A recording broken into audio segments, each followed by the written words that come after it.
మన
పెద్దలు జీవరెడ్డి సార్ గారి సమక్షంలో మన దరూర్ గ్రామ ప్రజలు వివిధ సంఘ నాయకులు యువకులు చేరుతున్న సందర్భంగా చాలా 5 years క్రితం మేము మిమ్మల్ని దూరం చేసుకున్నందుకు ఎంత నష్టపోయినామో చాలా బాధపడుతున్నాం సార్. చాలామందికి తెలియని విషయం ఏంటంటే సార్ 40 ఏళ్ళ రాజకీయ జీవితంలో సమితి ప్రెసిడెంట్ ఉన్నప్పుడు దరూర్ నరసింగాపూర్ నుంచే రాజకీయ జీవితం స్టార్ట్ చేసిర్రు. ఈ 40 సంవత్సరాల కాలంలో దరూర్ గ్రామాన్ని సారు సంతూరు బతకపల్లి అయితే సంతూరు దరూరు అనే విధంగా ఈ 40 ఏళ్ళ కాలంలో ఎంతో అభివృద్ధి చేయడం జరిగింది. ఇవాళ రైతులు కానీ మన నిరుపేదలు ఇల్లు లేని వారు కానీ ఇల్లు వచ్చినాయి అంటే ఆ ఘనత పెద్దలు జీవారెడ్డి గారిదని మనం చెప్పక తప్పదు. చాలామందికి ఇది మీరు ఎప్పుడు కూడా చెప్పుకోలేని ఒక సందర్భం. జగిత్యాలకు జీవన్ రెడ్డి గారు ఏమి కూడా అభివృద్ధి చేయలేదని చాలా సందర్భాల్లో చాలా అంటారు. వారి రాజకీయ జీవితంలో ఎన్ని వేల కోట్ల ఆస్తి కాపాడింది అనేది ఇది ఎవరు కూడా ఇప్పటికి చేయలేదు. మన దరూరు క్యాంపులో ఉన్న ల్యాండ్స్ ఒక్క సెంటు కూడా కబ్జా కాకుండా దాన్ని కాపాడిన ఘనత పెద్దలు ఆ జీవారెడ్డి గారి. దీని వలన ఇవాళ కలెక్టరేట్ కానీ ఎస్పీ ఆఫీస్ కానీ ఎన్ని ఆఫీసులు పెట్టినా కూడా జాగా అనేది లేకుండా దాన్ని కాపాడిందంటే ఇవాళ వారి చలవనే. మనం చూస్తున్నాం చుట్టుపక్కల జిల్లాలలో కలెక్టర్ ఆఫీసులు కానీ ఎస్పీ ఆఫీసులు కానీ ఎక్కువ 5 కిలోమీటర్ల దూరం ఉంటుంది. ఇవాళ ఒక 5 ఏళ్ళు ఎమ్మెల్యే చేస్తేనే ఎన్నో ల్యాండ్స్ కబ్జా చేసిన ఉన్నాయి. వారి రాజకీయ జీవితంలో 40 ఏళ్ళలో ఒక్క చిన్న మచ్చ కూడా లేదు. దీన్ని ప్రభుత్వాలు వేరైనా కూడా వారు కాపాడారు కనుకనే ఇవి ఒక 1000 కోట్ల ఆస్తి అభివృద్ధి అనేది మనకు ఇటువంటి ఎవరికి కూడా కనిపించాయి. మనం చూసిన 5-10 కిలోమీటర్ల దూరం ఉన్నాయి కలెక్టర్ ఆఫీసర్. కానీ మనకు పొద్దు మన దరూరే, ఇది దరూరు ప్రాంతం, ఇది వారి సొంత అభివృద్ధి అని మనం చెప్పక తప్పదు.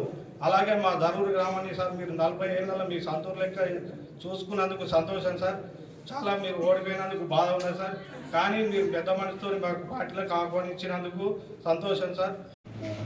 ఈరోజు దరూరు గ్రామానికి చెందినటువంటి వాస్తవంగా మిత్రుడు సురేంద్ర కొత్తవాడు కాదు. గ్రామ ఉపసర మహేషే కానీ తిరుపతి కానీ ఎవరు కూడా కొత్తవాడు కాదు. సరే, రాజకీయంగా ఏదైతుందో కొంత అధికార పార్టీలు ఉంటే అభివృద్ధి అవుతుందని చెప్పి భావించడం జరుగుతుంది. అది సహజం. రాష్ట్రం ఏర్పడిన తదుపరి ఆనాడు తెలంగాణ రాష్ట్ర ఏర్పాటు ఉద్యమ నాయకుడిగా భావించి కేసీఆర్ గారిని టీఆర్ఎస్ పార్టీని అధికారం తీసుకురావడం జరిగింది. 2 పర్యాయాలు వారికి అవకాశం ఇచ్చింది. రాష్ట్రంలో ప్రభుత్వం టీఆర్ఎస్ పార్టీ ఉంది. మా గ్రామానికి కావాల్సిన అభివృద్ధి గతంలో ఏ విధంగా జరిగిందో ఈ టీఆర్ఎస్ పాలన కూడా మనం అభివృద్ధి చేసుకోవాలనేటువంటి ఒక భావన తలంపుతోని మన మిత్రులు టీఆర్ఎస్లో చేరడం జరిగింది. అంతే తప్ప ఏదైతుందో నాకు వ్యక్తిగతంగా మీతో ఎవరితో కూడా విభేదాలు లేవే. మీ ఊరికి ఎప్పుడు వచ్చినా కానీ ఏదైతే అందరూ నాకు ఆప్తుడిగా చూడడం జరిగింది తప్ప నన్ను భిన్నగా మాత్రం ఇప్పుడు చూసినట్టు ఒక దాఖలాలు లేవని చెప్పండి. అలా ముఖ్యంగా ఇప్పుడే సురేంద్ర అన్నట్టు దరూరు గ్రామంతో నాకు ఉన్నటువంటి ఒక అనుబంధం ఈనాటిది కాదు. ఇక్కడ సగం మంది పుట్టిలేరు అలాంటి. నేను 81లో నేటు 40 సంవత్సరాల క్రితం నేను సమితి అధ్యక్షుడిగా నా ప్రజా జీవితం ఆరంభింపజేసింది మన తరూరు గ్రామంలోనే చెప్పట్టు నాకు ఎవరు తెలియదు. కొత్తూరు పిల్లలకు మా మల్లేశ్వరి అప్పుడు మరిచేటి గుర్తు పట్టుకొని వచ్చింది ఇక్కడికి. ఎక్కడ పెద్దవాళ్ళ దగ్గర ఇప్పటి గోడల దగ్గర పాత గోడలు ఉంటున్నది మరిచేటి. ఇప్పటి జగిత్యాల నియోజకవర్గంలోని 2 గ్రామాలు తరూరు, నరసింగాపూర్. ఈ 2 గ్రామాలు మాత్రమే అప్పుడు మల్యాల పంచాయత్ సమితిలో ఉండేది. మీ తన్ని ఏదైతుందో జగిత్యాల పంచాయత్ సమితిలో ఉండేది. నా ప్రజా జీవితంలో ఏదైతుందో నేను సమితి అధ్యక్షుడు పోటీ చేయాలి తలంచినప్పుడు ఇక్కడ శ్రీనివాసరావు సర్పంచ్ పెద్ద భవిష్యత్తు ఇక్కడ లేవు, ఇక్కడ వేరే గ్రామం స్థిరపడ్డారు. అట్లాగే నరసింగంలో ప్రకాశరావు గారు ఉండేది. ఆనాడు కూడా ఇవాళ ఎట్లయితే మీరందరూ రాజకీయాలకు అతీతంగా నాకు మద్దతు తెలపాలని చెప్పని వాళ్ళ కాంగ్రెస్ పార్టీలో చేరడానికి ముందుకు వచ్చిండ్రో, ఆనాడు కూడా ఏదైతుందో నాకు రాజకీయాలకు అతీతంగా యావత్ తరూరు, నరసింగం 2 గ్రామాలు కూడా అండగా నుంచి కొన్ని ప్రజా జీవితంలో ఈ స్థాయికి ఎదగగలిగారని చెప్పారంటే మీలాంటి గ్రామాల అండదండలే దానికి నాకు చేరు తెచ్చి చెప్పక తప్పదని చెప్పండి. నేను ఆనాటి నుండి ఈనాటి వరకు కూడా చెప్పండి, ముఖ్యంగా ప్రజా జీవితంలో ఏ ప్రజాప్రతినిధే కానీ గ్రామీణ ప్రాంతం నిరుపేద వర్గాలు, దళితులే కానీ బలహీన వర్గాలే కానీ రైతాంగం, రైతు కూలీలు, మహిళలు, ఆడబిడ్డలు అంటే ఎవరికి వారు సమర్థించుకోలేరో వాళ్ళ గురించి ఆలోచించాలి. గ్రామీణ ప్రాంతంలో ఉండేటువంటి ప్రజానీకం కొంత నిరక్షరాస్యత, అమాయకత్వం, చట్టం పట్ల పూర్తి స్థాయిలో అవగాహన లేకపోవటం, మరి లభించే హక్కులను పొందడం లోపల ఏదైతుందో అనేక ఇబ్బందులు ఎదుర్కొంటారు. అటువంటి వాళ్ళకి అండగా నిలవాలని చెప్పండి. నేను ఎన్నికల్లో ఆశించిన పెద్ద పొందలేకపోయింది. సరే ఫలితం దైవాధీనం ఎట్లా జరుగుతుంది, కానీ గ్రామీణ ప్రాంతం మాత్రం నాకు అండగా నిలిచిందని చెప్పండి. ఎన్నికల లెక్కింపు ముందు కూడా టీఆర్ఎస్ లెక్కలు పెట్టుకున్నారు. అది ఇవన్నీ పల్లెటూరులో మనకు రావు, ఇవన్నీ పక్కన పెట్టుర్రా. మన అత్తే లెక్కలు చూసుకోక జగిత్యాల అత్త మన అత్తది అంటే ఏంటి, పల్లెటూరుల పట్ల ఏదైతే వాళ్ళకి ఎన్నడూ విశ్వాసం లేదు. గ్రామీణ ప్రాంతం అంతా ఎప్పుడైనా జీవనరెడ్డికి అంత కనిపిస్తుంది. ఎందుకు గ్రామీణ ప్రాంతం జీవనరెడ్డికి అంత కనిపిస్తుంది? గ్రామీణ ప్రాంతంలో కొంత అక్షరాస్యత లేకపోవడం తక్కువ. అంతే ఏదైతుందో నిష్కల్మషంగా కల్మషం లేకుండా వాళ్ళు ఏదైతుందో వాళ్ళ కష్టంపై జీవించేటటువంటి వాళ్ళు గ్రామీణ ప్రాంతంలో చెప్పండి. పొద్దున్న లేస్తే ఏదైతుందో వ్యవసాయం ఏం చేసుకోవాలి, ఏ విధులు పెట్టాలి, వచ్చిన పంటలు ఏ విధంగా మనం గిట్టుబాటు దాకా అమ్ముకోవాలి, కాలు నీళ్ళు వస్తున్నాయా వస్తలేవా, కరెంట్ వస్తుందా వస్తలేదా, ఇట్లా ఆలోచన చేసే తప్ప వేరేలే కాదు. వీళ్ళు కూడా మా కూలి ఎక్కడ దొరుకుతుంది, ఏ విధంగా మా జీవనం కొనసాగుతుంది, ఏ విధంగా మా పిల్లలు చదువులు చెప్పిద్దాం, ఏ విధంగా పైకి పోగలుగుతాం ఆలోచన ఉంటారు తప్ప ఇతరత్ర ఏ విధమైనటువంటి యొక్క వేరే ఆలోచన వరకు ఉండదు చెప్పండి. అదే ధరువులు కూడా చెప్పంటు నేను శీల మల్లేశ్వర సర్పంచ్ చిన్నప్పటికీ చెప్పంటు నేను, ఎందుకంటే తాత మనతో పోటీ పడాలి. అప్పుడు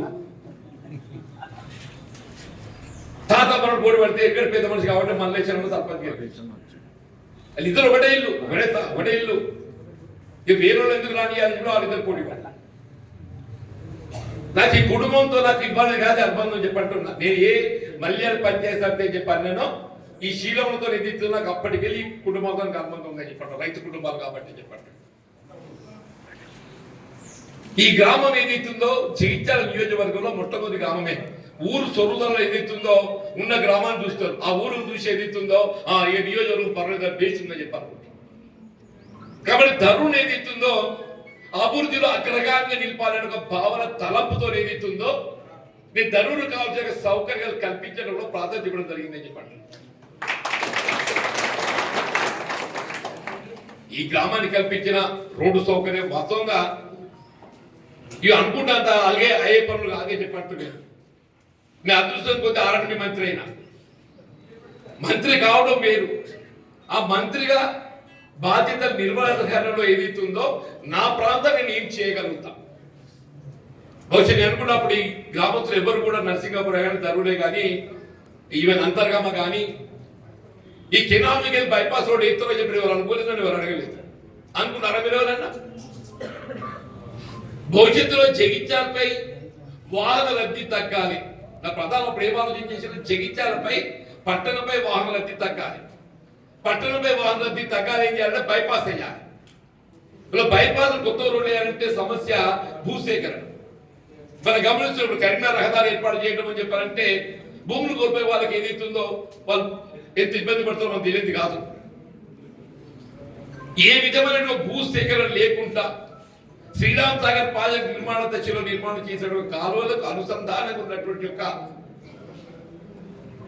ఆ కాలువకుంటే అనుసంధానం కూడా రోడ్డు దాంతో ఏదైతుందో ఆ తాటిపల్లికి వెళ్ళి ఏదైతుందో మన అంతర్గామ మీదకి వెళ్ళి ధరూరుకి వెళ్ళి నరసింగాపూర్కి వెళ్ళి ఏదైతుందో గొల్లపల్లి తిమ్మాపూర్కి వెళ్ళి ఏదైతుందో మన ధర్మపురి రోడ్డు దాకా కలిపి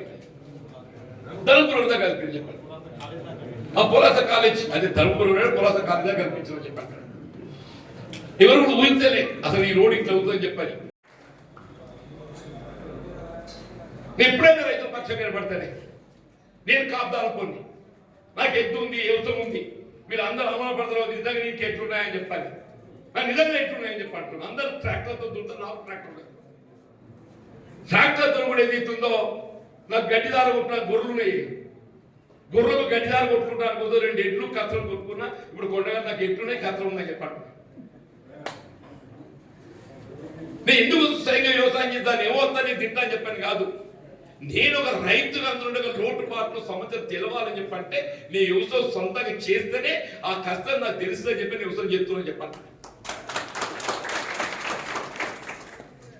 దాన్ని ఏం మిగులుతా చెప్పాను కాదు. రైతు నిజంగా ఏం మిగులుతుందని లెక్కలు పెడితే ఏం లేదు, మిగిలేదు.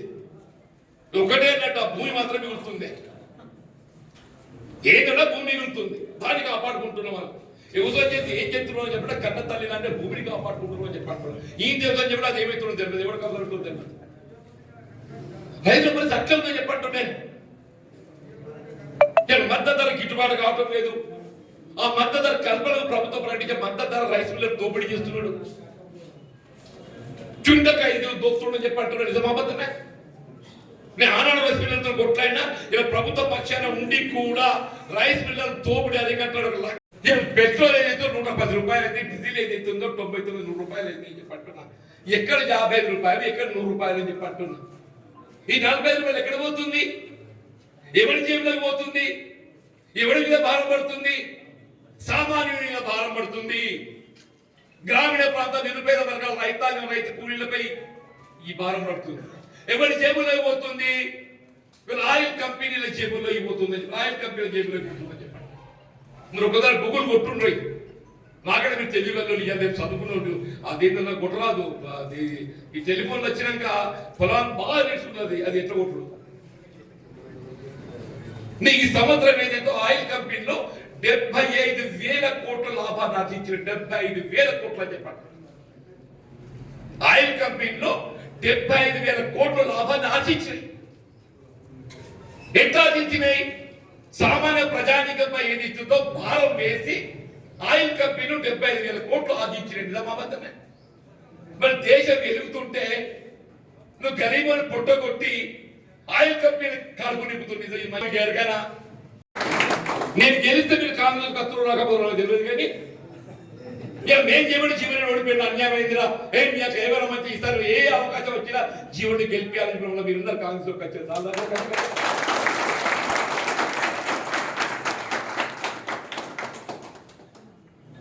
నేను గెలిస్తే దూరం పెరుగుతుండే. అబ్బ కొడుక మేము ఏమైనా గెలిచిందా చూసినా మగోడు సూతాపేట ఎన్నో చేస్తాం రాజోగి సంగతి. ఇప్పుడు నా మీద కొద్దిగా గోసనిపిస్తుందరే పాపం అన్యాయమైందిరా. మంచిని కూడా కొట్టుకున్నాం పోనీ అయితే బాయ్ ఉడిపోయింది చూద్దాం మన పాప కన్నా. ఓసారి వేదాన్ని మన రుణం తీసుకుంటూ ఇంకో రకంగా ఏదైతుందో ఆయన సాయం చేస్తామని చెప్పని మా ధరుడు గ్రామస్తులందరూ నాకు అండగా ముందుకు వచ్చింది. నిజంగా నేను రుణపడి ఉంటాను చెప్పండి. ఎన్నడూ కూడా మనసులో ఏదైతుందో నాకు ఎందుకని ఒకటి చేసి విజయం బాధ లేదు. నాతో చేతనగా నా సాయం మీకు చేస్తా. అవకాశం వచ్చినప్పుడు మీరు ఆ విధంగా నాకు అండగా నిలవాలని చెప్పి కోరుకుంటున్నాను. మరి నేను ధన్యవాదాలు చెప్తూ భవిష్యత్తు కాలంలో సురేందర్ తిరుపతి మున్నూరు సంఘం పెద్దోడు అసలు రైతులు మనం ఉంటుంది గ్రామం ఉంటే చెప్పాడు. ఈ సంఘం కట్టడంలో నా భాగస్వామ్యం కూడా ఉంది, ఈ భవనం కట్టడం భాగస్వామ్యం కూడా ఉంది అని చెప్పాడు. నేను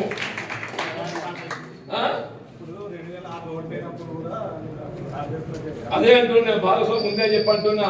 నువ్వు భవిష్యత్తులో రైతాంగం ఏ సమస్యలు పట్టుకొని చెప్పంటున్నా. నీకు